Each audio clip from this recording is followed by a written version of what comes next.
Good afternoon, my dear students. আশা করছি সবাই ভালো আছো, ঘরে আছো, আমিও ভালো আছি আলহামদুলিল্লাহ। যে মহামারীতে আমরা সকলেই এখনও ভালো আছি, এটা আমাদের জন্য অনেক বড় পাওয়া। যদিও ক্লাস 3টায় আমি একটু আগেই শুরু করে ফেলেছি, বিশেষ কারণ আছে এই জন্য একটু আগে ক্লাসটা নিয়ে নিচ্ছি।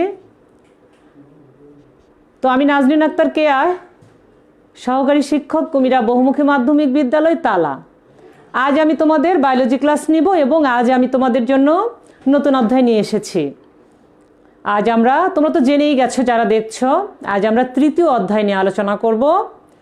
তৃতীয় অধ্যায়ে যে পার্টগুলো আছে সেইগুলো নিয়ে আমরা আলোচনা করব। আমি আশা রাখছি আমি যতটুকু সময় তোমাদের ক্লাস নিব তোমরা আমার সাথে থাকবে এবং আমার ক্লাসগুলো বেশি বেশি করে শেয়ার করে দেবে অন্যদেরকে দেখার জন্য। তো প্রিয় শিক্ষার্থীরা, আমরা আগের দ্বিতীয় অধ্যায়ে যে পড়েছিলাম, দ্বিতীয় অধ্যায়ের নাম মনে আছে তোমাদের? নিশ্চয়ই মনে আছে, জীবকোষ এবং টিস্যু। আমাদের দ্বিতীয় অধ্যায়ের নাম কি ছিল? জীবকোষ এবং টিস্যু। তাহলে আমরা কি পড়েছিলাম সেখানে কোষ সম্পর্কে পড়েছিলাম, টিস্যু সম্পর্কে পড়েছিলাম, অঙ্গ সম্পর্কে পড়েছিলাম এবং তন্ত্র সম্পর্কে পড়েছিলাম। আচ্ছা, তোমাদের কি মনে আছে যে কোষ কি? কোষ কি বলো তো? কোষ হচ্ছে জীবদেহের গঠন ও কাজের একক, তাই না? তাহলে জীবদেহটা কি? জীবদেহ মানে কি? পৃথিবীতে সেই অতি ক্ষুদ্র থেকে শুরু করে বিশাল আকারের সেই হাতি বলো, বটগাছ বলো, আমরা মানুষ, আমরা সকলেই কি জীব। তাহলে জীব আবার কয় রকম আছে? 2 রকম আছে, একটা উদ্ভিদ এবং আর একটা কি প্রাণী আছে, তাই না? তাহলে এই যে জীবদেহ কোষ দিয়ে তৈরি, জীবদেহটা তাহলে আমরা কি পেলাম? কোষ দিয়ে তৈরি। কিন্তু আমরা কি আগের ক্লাসে কি পড়েছিলাম? ক্লাস 8-এ একটা অধ্যায় পড়েছিলাম যে মানে বিভিন্ন প্রাণীর আর কি পরিচিত, যেটা পড়েছিলাম যে আমরা অনেক রকম প্রাণী দেখেছিলাম পৃথিবীতে। তাহলে এর ভেতর কি সবই কি একই রকম? না, এক একটা এক এক রকম। তারপরে কোষের হিসেবে যদি আমরা বলি তাহলে আমরা কি পেয়েছিলাম? এককোষী জীব এবং বহুকোষী জীব। কোষ হিসেবে আমরা কি পেয়েছিলাম? এককোষী এবং বহুকোষী। তাহলে প্রতিটি জীবেরই কিন্তু জীবন শুরু হয় মাত্র একটা কোষ দিয়ে। প্রতিটি জীবেরই জীবন শুরু হয় কয়টা কোষ দিয়ে? মাত্র একটা কোষ দিয়ে প্রত্যেকটা জীবের কিন্তু জীবন শুরু হয়। তাহলে এই যে একটা কোষ দিয়ে জীবন শুরু হচ্ছে, যে প্রাণীগুলো এককোষী তারা কিন্তু ওই একটা কোষের মাধ্যমেই জীবন শুরু করছে। কিন্তু যে বহুকোষী প্রাণীগুলো, জীবন তো শুরু হচ্ছে একটা দিয়ে, তাই না? জীবন শুরু হচ্ছে একটা কোষ দিয়ে, কিন্তু আমরা বলছি যে পৃথিবীতে বহুকোষী প্রাণী আছে। তাহলে এই বহুকোষী প্রাণীটা কিভাবে হচ্ছে? কোষগুলো কিভাবে বৃদ্ধি পাচ্ছে? আসলে এটা কি ভেবে দেখেছো তোমরা? হ্যাঁ, নিশ্চয়ই তোমরা ভেবে দেখেছো এবং পড়ে এসেছো, কারণ 8ম শ্রেণীতে আমাদের এই অধ্যায়টা ছিল। একেবারে মানে একটু কম বেশি 80 এবং 100%। আগে 80% আমরা পড়ে এসেছি, এখন 20% একটু বেশি পড়ব। তো তাহলে বহুকোষী জীবের, অর্থাৎ বহুকোষী জীবের যখন জীবন একটা মাত্র কোষ থেকে শুরু হলো, এই একটা কোষ বিভাজনের মাধ্যমে আস্তে আস্তে দুটো থেকে 4টা, 4টা থেকে 8টা, এরকম করতে করতে কোটি কোটি লক্ষ লক্ষ কোষ, অর্থাৎ বিশাল একটা দেহের একটা জীব তৈরি হলো। তাহলে তোমরা নিশ্চয়ই বুঝতে পারছো আজকে আমাদের পাঠ শিরোনামটা কি। আজ আমাদের পাঠ শিরোনাম হচ্ছে কোষ বিভাজন ও তার প্রকারভেদ। তাহলে আজকে আমাদের পাঠ শিরোনাম কোষ বিভাজন। তাহলে আমাদের আজকের পাঠ শিরোনামটা কি? কোষ বিভাজন। আমরা আজকে তাহলে কোষ বিভাজন নিয়েই আলোচনা করব। আমরা তাহলে আজকে কোষ বিভাজন নিয়ে আলোচনা করব। তাহলে দেখো এই যে জীবের মানে কোষ বৃদ্ধি, কোষের সংখ্যা বৃদ্ধি পেতে পেতে একসময় কি হয়, একসময় বড় বিশাল আকৃতির একটা জীব তৈরি হয়। তাহলে যে জীবগুলো একটা মাত্র কোষ দিয়ে তৈরি তাদেরকে কি বলি আমরা? তাদেরকে বলি এককোষী, অর্থাৎ ইংরেজিতে যাদেরকে বলা হয় ইউনিসেলুলার। আবার এই এককোষী জীবগুলো কি কি আছে? যেমন ব্যাকটেরিয়া আছে, আমিবা আছে, অ্যান্টামিবা আছে। এইগুলো কি? এইগুলো সব এককোষী জীব। এরা ওই একটা কোষে বিভক্ত হয়ে নতুন আর একটা কোষ তৈরি মানে জীব তৈরি করে, একটা কোষ বিভক্ত হয়ে নতুন একটা জীব তৈরি করে। কিন্তু যারা এককোষী জীব বিভাজনের মাধ্যমে, অর্থাৎ যারা যেসব জীবের একাধিক কোষ আছে তারা কিভাবে হয়? তারা বিভাজিত হতে হতে হতে হতে একসময় বহুকোষ হয়ে যায় এবং তাদেরকে বলা হয় কি? বহুকোষী জীব, অর্থাৎ মাল্টিসেলুলার। এরা কি করে? এরা মনে করো প্রথমে জীবন শুরু হবে কয়টা কোষ থেকে? একটা কোষ। এই কোষটা বিভাজিত হবে, বিভাজিত অর্থাৎ ভাগ হবে। বিভাজিত মানে কি? ভাগ হয়ে যাবে। ভাগ হয়ে আবার দুটো কোষ তৈরি হলো। ভাগ হয়ে কয়টা তৈরি হলো? দুটো কোষ তৈরি হলো। এভাবেই আস্তে আস্তে একটা কোষ থেকে দুটো, দুটো থেকে তিনটা, এরকম করতে করতে বিশাল আকৃতির একটা দেহ তৈরি হবে, একটা পূর্ণ জীব তৈরি হবে। যেমন উদাহরণস্বরূপ আমরা বলতে পারি বিশাল দেহ একটা আম গাছ, বট গাছ, আমরা মানুষ, তারপর বিভিন্ন রকম প্রাণী আছে। এগুলি সবই কি? সবই হচ্ছে বহুকোষী জীব। তাহলে এই একটা জীবের যখন সূচনা ঘটবে, ওই একটা জীবকে আমরা জীবের যখন সূচনা ঘটবে তখন একটা কোষ থেকে, সেই একটা কোষ অর্থাৎ জাইগোট বা নিষিক্ত ডিম্বাণু থেকে, অর্থাৎ জাইগোট প্রাণীর ক্ষেত্রে কি তৈরি হয়? প্রাণীর ক্ষেত্রে জাইগোট তৈরি হয়, অর্থাৎ পুং এবং স্ত্রী মিলে কি তৈরি হয়? জাইগোট তৈরি হয়। কি তৈরি হয়? জাইগোট।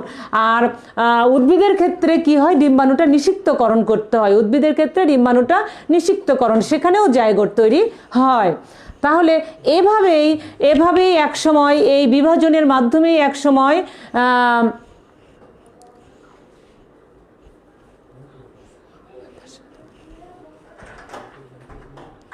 বিভাজনের মাধ্যমে একসময় কোটি কোটি কোষের সৃষ্টি হয় এবং আবার এই কোটি কোটি যে কোষের সৃষ্টি হচ্ছে, সেই কোটি কোটি কোষের সৃষ্টির মাধ্যমেই কিন্তু পুং এবং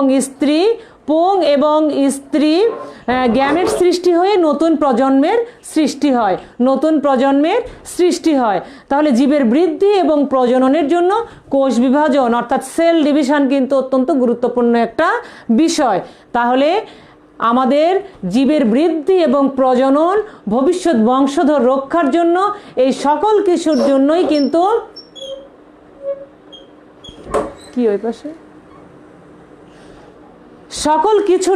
কিন্তু সেল ডিভিশনটা অত্যন্ত গুরুত্বপূর্ণ। এই যে মানে কোষ বিভাজন, এই কোষ বিভাজন কিন্তু মূলত তিনটি পর্যায়ে হয়, তিন ভাগে বিভক্ত হয়েছে। কোষ বিভাজন মূলত কয় রকম? তিন রকম।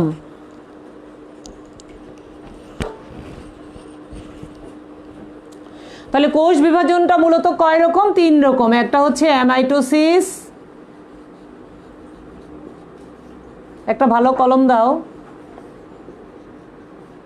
অ্যামাইটোসিস 1 নম্বর, 2 নম্বরে হচ্ছে মাইটোসিস,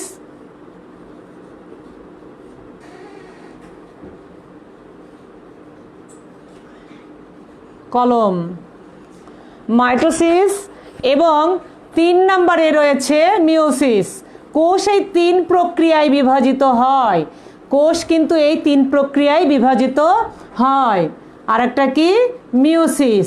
তাহলে কোষ বিভাজন অর্থাৎ সেল ডিভিশন এই 3 প্রক্রিয়ায় বিভাজিত হয়। তাহলে কোষটা কয় প্রক্রিয়ায় বিভাজিত হয়? 3 প্রক্রিয়ায়। জীবদেহে 3 প্রক্রিয়ায় কোষ বিভাজিত হয়। তাহলে এই 3 প্রক্রিয়ার ভেতরে অ্যামাইটোসিসটা মূলত আমরা ক্লাস 8-এ পড়ে এসেছি, আমাদের নবম দশম শ্রেণীর বইয়ে অতটা দেয়নি। মূলত এই দুটো জীবদেহের জন্য এই দুইটা অতি গুরুত্বপূর্ণ। জীবদেহের জন্য এই মাইটোসিস এবং মিওসিস এই দুটো প্রক্রিয়া অতি গুরুত্বপূর্ণ। আর অ্যামাইটোসিসটা মূলত কি হয়? অ্যামাইটোসিস কোষ বিভাজনটা মূলত যেসব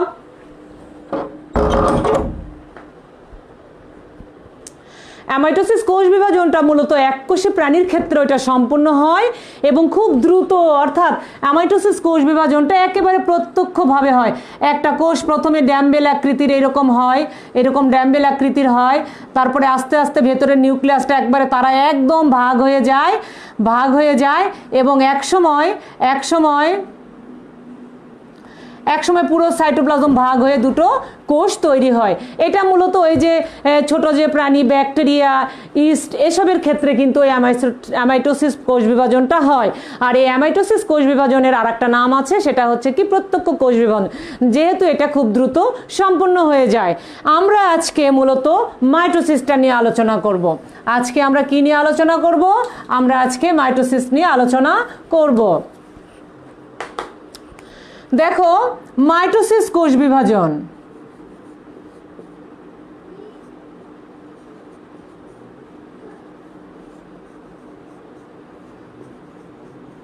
মাইটোসিস, আমরা আজকে মাইটোসিস নিয়ে আলোচনা করব।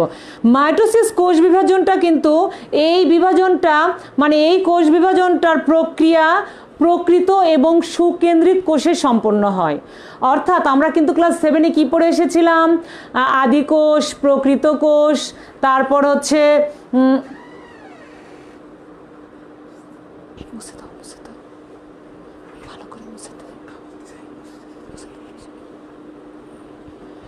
আমরা পড়ে এসেছিলাম, তাই না? তাহলে যে সুকেন্দ্রিক কোষ অর্থাৎ প্রকৃত যে কোষ, যেই কোষের ভেতরে নিউক্লিয়াস রয়েছে, নিউক্লিয়াসের সব অঙ্গাণুগুলো রয়েছে, তাদেরকে আমরা কি বলবো? তাদেরকে আমরা বলবো প্রকৃত বা সুকেন্দ্রিক কোষ। এই মাইটোসিস কোষ বিভাজনটা মূলত সেই সুকেন্দ্রিক কোষের মধ্যেই সম্পূর্ণ হয়। তো এই যে সুকেন্দ্রিক কোষের মধ্যে সম্পূর্ণ হয়, অর্থাৎ এটা একটা ধারাবাহিক প্রক্রিয়ায় বিভক্ত হয়ে দুটি অপত্য কোষ তৈরি করে। এই মাইটোসিস কোষ বিভাজনটা একটা ধারাবাহিক প্রক্রিয়ায় বিভক্ত হয়ে দুটি অপত্য কোষ সৃষ্টি করে। আর মাইটোসিস কোষ বিভাজনের সময় এই কোষের নিউক্লিয়াসটা একবার বিভাজিত হয় এবং একই রকম হয়, সমানভাবে হয়, একদম নড়চড় নয়। অর্থাৎ যদি ঠিক এমনটি থাকে, পরে যে দুটো হবে সেই দুটো প্রায় এমনই হবে।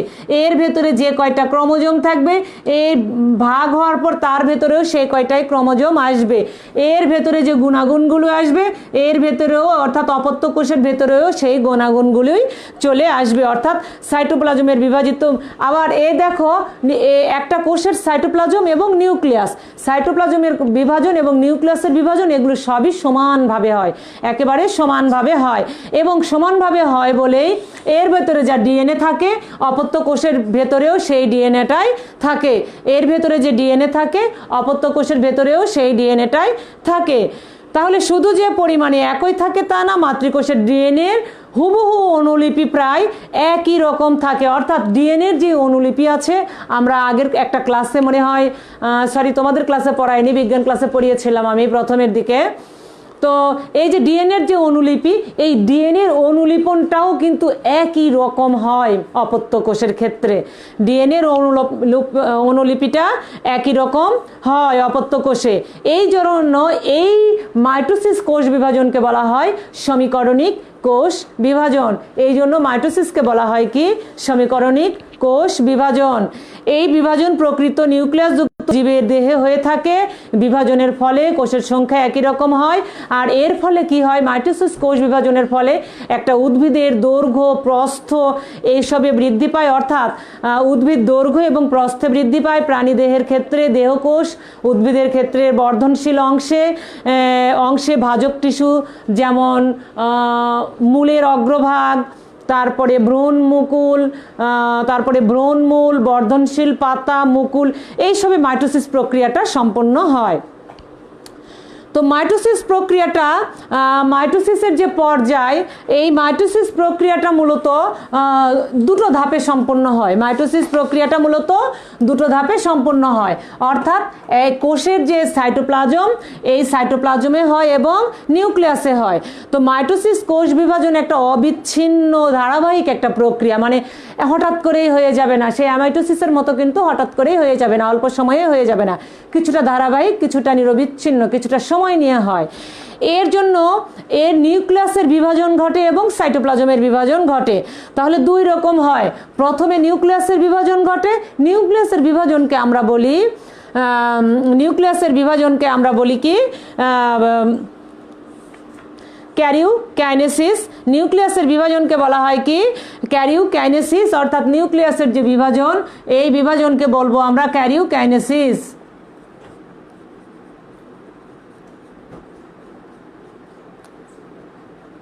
ক্যারিওকাইনেসিস এবং সাইটোপ্লাজমের পরে বিভাজন হয়, সাইটোপ্লাজমের বিভাজনকে বলবো আমরা সাইটোকাইনেসিস।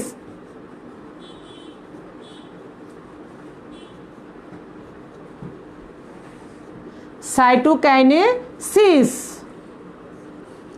তাহলে মাইটোসিসের যে পর্যায়, এই পর্যায়ে দুই ভাগে কোষটা বিভাজিত হয়, একটা নিউক্লিয়াসের বিভাজন হয় আর একটা কি হচ্ছে সাইটোপ্লাজমের বিভাজন হয়। নিউক্লিয়াসের বিভাজনকে বলবো আমরা ক্যারিওকাইনেসিস, সাইটোপ্লাজমের বিভাজনকে বলবো আমরা সাইটোকাইনেসিস। এই যে নিউক্লিয়াস এবং সাইটোপ্লাজম এরা বিভাজিত হওয়ার আগে দেখো, আমরা যখন স্কুলে যাওয়ার আগে আমরা কি করি, আমরা গোসল করে নিই, ভালো করে বই খাতা রেডি করি, সুন্দর করে চুল আঁচড়াই, মাথা আঁচড়াই, খাবার খেয়ে নিই, ড্রেসপাতি পরে সুন্দর করে আমরা নিজেকে রেডি করি, অর্থাৎ নিজেদেরকে সুন্দরভাবে উপস্থাপন করার জন্য। ঠিক তেমন এই বিভাজনের আগে নিউক্লিয়াসের ভেতরে কিছু বিভাজন শুরুর আগে এই নিউক্লিয়াসের ভেতরে কিছু প্রস্তুতিমূলক কাজ থাকে। এই প্রস্তুতিমূলক কাজ থাকে, অর্থাৎ যখন প্রস্তুত হয় তখন ওই অবস্থাকে বলা হয় কি ইন্টারফেজ। তো এই ক্যারিওকাইনেসিস আবার 5টি পর্যায়ে সম্পন্ন হয়। তার ভেতরে একটি হচ্ছে প্রোফেজ, 1 নম্বর হচ্ছে প্রোফেজ, 2 নম্বর হচ্ছে প্রোমেটাফেজ,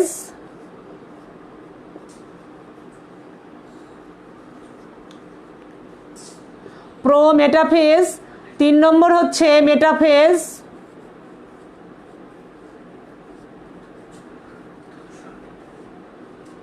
4 নম্বর হচ্ছে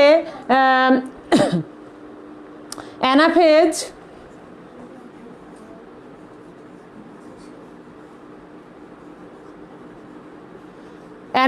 এবং 5 নম্বরে হচ্ছে টেলোফেজ। তাহলে নিউক্লিয়াসের যে বিভাজন অর্থাৎ ক্যারিওকাইনেসিস, এই ক্যারিওকাইনেসিস আবার 5টি পর্যায়ে সম্পন্ন হয়। এই 5টি পর্যায়ের নাম কি? 5টি পর্যায়ের নাম প্রোফেজ, প্রোমেটাফেজ, মেটাফেজ, অ্যানাফেজ এবং টেলোফেজ। তাহলে চলো আমার প্রিয় শিক্ষার্থীরা, আজ আমরা প্রোফেজ নিয়ে আলোচনা করি। যেহেতু এটা একটা নিরবিচ্ছিন্ন সময় সাপেক্ষ, আমরাও ঠিক সময় নিয়েই আস্তে আস্তে আলোচনা করব। ঠিক আছে, তাহলে এখন আমরা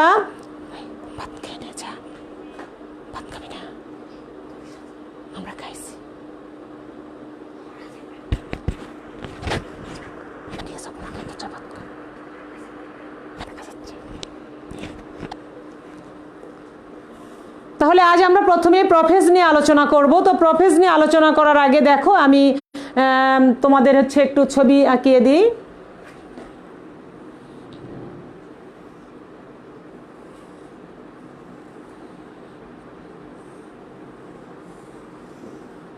তাহলে এই হচ্ছে একটা উদ্ভিদ কোষ। এই উদ্ভিদ কোষের ভিতরে আমরা এখন কি পড়ছি? নিউক্লিয়াসের বিভাজন পড়ছি, তাই না? তাহলে মনে করো এই একটা নিউক্লিয়াস, এই নিউক্লিউলাস, এই হচ্ছে প্রথম অবস্থা। এটা কি? এটা মাতৃকোষ, এটা একেবারে মাতৃকোষ। এইটা মনে করো প্রোফেজ, অর্থাৎ যে ক্যারিওকাইনেসিস অর্থাৎ যে বিভাজনটা হবে, নিউক্লিয়াসের যে বিভাজনটা হবে তার প্রথম অবস্থা। এইটা কি? এটা হচ্ছে মাতৃকোষ। এইটা কি? এইটা মাতৃকোষ। এইটা হচ্ছে মাতৃকোষ। তাহলে এইটা হচ্ছে নিউক্লিয়ার পর্দা।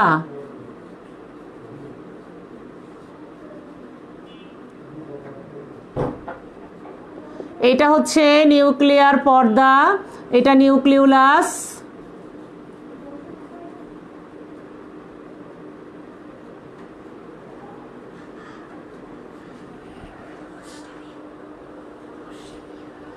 এটা হচ্ছে নিউক্লিওলাস। তারপরে হচ্ছে এই যে পেঁচানো যে অংশগুলো তোমরা জানো, এই পেঁচানো অংশগুলোকে বলা হয় ক্রোমাটিন তন্তু বা ক্রোমাটিন জালিকা। ক্রোমাটিন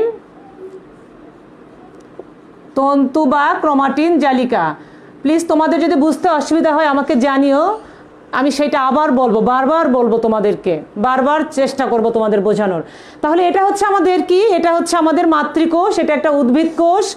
প্রাণীকোষের ক্ষেত্রেও একই রকম। প্রাণীকোষের ক্ষেত্রে শুধু আমরা সেন্ট্রোজোমটা একটু বেশি দেখাবো। মনে করো এটা হচ্ছে প্রাণীকোষ, এটা প্রাণীকোষের নিউক্লিয়াস, এটা হচ্ছে সেন্ট্রোজোম। এই একই অবস্থা, এই সেন্ট্রোজোম।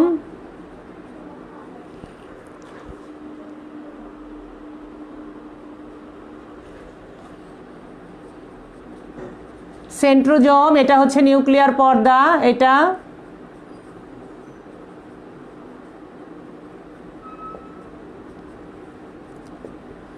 এগুলো হচ্ছে ক্রোমাটিন তন্তু।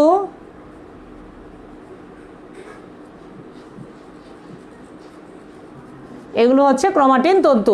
তাহলে এইটা কি আমাদের মাতৃকোষ। তাহলে এই যে এটা কোন দশা, এটা কিন্তু প্রোফেজ দশা। এটা কোন দশা পর্যায়, এটা হচ্ছে প্রোফেজ পর্যায়। এটা কোন পর্যায়, প্রোফেজ। আমরা যে নিউক্লিয়াসের যে 5টা পর্যায় পড়েছি সে 5টার ভেতরে কি এটা প্রোফেজ। প্রোফেজের এটা হচ্ছে মাতৃকোষ, প্রোফেজের এটা হচ্ছে মাতৃকোষ।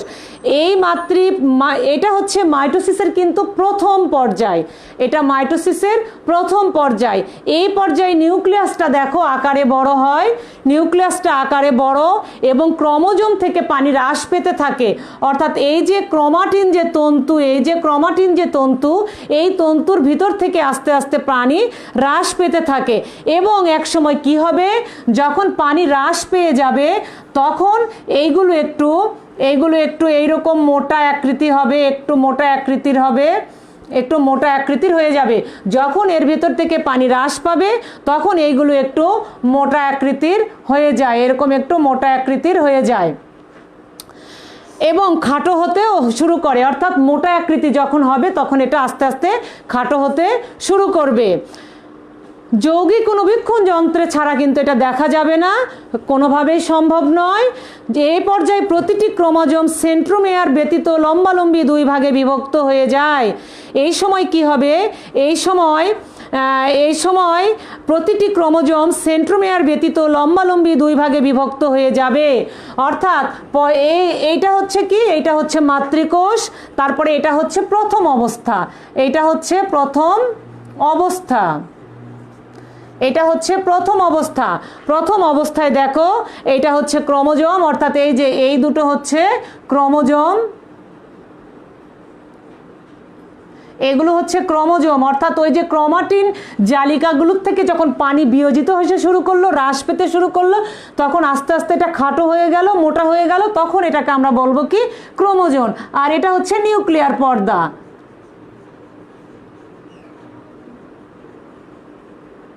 নিউক্লিয়ার পর্দা, এই হচ্ছে নিউক্লিয়ার পর্দা। আর এখানে তো নিউক্লিওলাসও আছে, আমি আর এটা বলছি না। এটা হচ্ছে প্রথম অবস্থা মাতৃকোষ, মাতৃকোষ থেকে পানি বিয়োজিত হয়ে গেল, আস্তে আস্তে ক্রোমাটিন জালিকাগুলো কি হলো, আস্তে আস্তে মোটা এবং খাটো, অর্থাৎ এইরকম হয়ে গেল। এরপরে কি হবে দেখো, এই ক্রোমোজোমগুলো অর্থাৎ এই ক্রোমোজোমগুলো সেন্ট্রোমেয়ার ব্যতীত 2 ভাগে লম্বালম্বি হয়ে যায়, সেন্ট্রোমেয়ার ব্যতীত 2 ভাগে লম্বালম্বি হয়ে যায়। অর্থাৎ এই প্রোফেজের আবার আরেকটা দশা আছে, অর্থাৎ শেষ অবস্থা আছে। এটা প্রথম অবস্থা। এই সময় কি হবে, এইরকম লম্বালম্বি 2 ভাগে বিভক্ত হয়ে যাবে, এরকম সেন্ট্রোমেয়ার ব্যতীত। এই সেন্ট্রোমেয়ারটা মাঝখানে থাকবে, এইরকম এরকম লম্বালম্বি, এরকম লম্বালম্বি ভাগে সেন্ট্রোমেয়ার ব্যতীত এরকম লম্বালম্বিভাবে 2 ভাগে বিভক্ত হয়ে যাবে এবং সেন্ট্রোমেয়ারটা মাঝখান দ্বারা আটকে থাকবে। ক্রোমোজোমগুলো কুণ্ডলিত থাকায় এই জন্য একে গণনা করা যায় না। যখন এগুলো এই যে লম্বালম্বি 2 ভাগে বিভক্ত হয়ে গেল ক্রোমোজোমগুলো, তখন এইগুলোকে বলবো আমরা ক্রোমাটিড, তখন এগুলোকে বলবো আমরা ক্রোমাটিড। তাহলে এই অংশটার নাম কি, ক্রোমাটিড। এই গোল অংশটার নাম হচ্ছে সেন্ট্রোমেয়ার, যেটার সাথে আটকে আছে এই অংশটার নাম হচ্ছে কি সেন্ট্রোমেয়ার। এই অংশটার নাম কি সেন্ট্রোমেয়ার। ক্রোমাটিড আর নিউক্লিওলাস তো আছে, এই অংশ হচ্ছে এরকম একটা জায়গায় কি থাকে গোলাকার, এটা হচ্ছে নিউক্লিওলাস।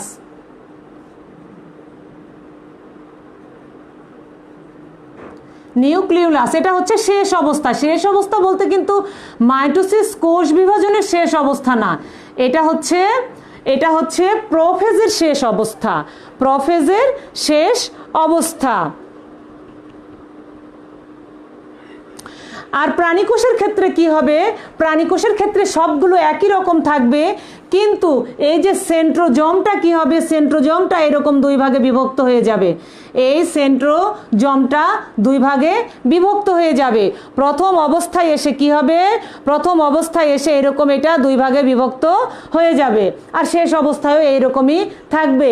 এটা হচ্ছে উদ্ভিদ কোষ। আর প্রাণী কোষের ক্ষেত্রে দেখো এরকম একটা সেন্ট্রোমিয়ার আছে, এই প্রথম অবস্থায় এসে সেন্ট্রোমিয়ারটা এরকম দুই দিকে দুটো ভাগে বিভক্ত হয়ে যাবে। আস্তে আস্তে পরের ধাপ যখন আসবে তখন এরকম দুই জায়গায় চলে যাবে। এই হচ্ছে আমাদের প্রোফেজ দশা। তো আমার প্রিয় শিক্ষার্থীরা, বড় কর, আজকে তোমাদের এটুকুই পড়াবো, বেশি পড়াবো না, তোমাদের ভেতরে একটু গোলমাল পাকিয়ে যাবে। তোমরা যারা ক্লাস 9-এ আছো তারা অবশ্যই ভালো করে এটা বোঝার চেষ্টা করবে, দশম শ্রেণীর স্টুডেন্টরাও চেষ্টা করবে। এখান থেকে কিন্তু প্রশ্ন আমাদের আসেই, আমাদের ফাইনাল পরীক্ষায় এখান থেকে প্রশ্ন আসেই, তাই আমরা বেশি বেশি করে এই অধ্যায়টা বোঝার চেষ্টা করব। আর কোনো অধ্যায় আমাদের কাছে কম গুরুত্বপূর্ণ নয়, সব কিছুই বেশি গুরুত্বপূর্ণ। আমরা সকল অধ্যায়ই সমানভাবে সুন্দরভাবে দেখব। আর আমার ক্লাসগুলো তোমরা দেখবে, আবারও বলছি ক্লাসগুলো দেখলে তোমাদের উপকার হবে। যারা দেখো নাই তারা রেকর্ডটা দেখে নিও।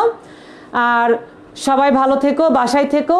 আর এই অধ্যায়ের এই চিত্রগুলো আগে খাতায় আঁকাবা, আঁকায় চিহ্নিত করবা, করার পর এই নামগুলো আগে মাথায় নিয়ে নিবা যে এই অংশটার নাম কি, এই অংশটার নাম কি। এরপরে মানে বই দেখে দেখে একবার রিডিং পড়ে নিবে। এরপরে নেক্সট যে কাজ হবে, দ্বিতীয় ধাপে যে তুমি আবার চিত্রটা একা একা আঁকাবা, চিহ্নিত করবা, এবং ওইগুলো চিহ্নিতকরণ অংশগুলো দিয়ে তুমি নিজে নিজে বর্ণনাগুলো লিখে ফেলবে। তাহলে ইনশাল্লাহ ফাইনাল পরীক্ষায় আমাদের কোনো অসুবিধা হবে না। তো সকলেই ভালো থেকো, ঘরে থেকো, সুস্থ থেকো আর সচেতন থেকো। সবার সুস্বাস্থ্য কামনা করে এখানেই শেষ করছি। আল্লাহ।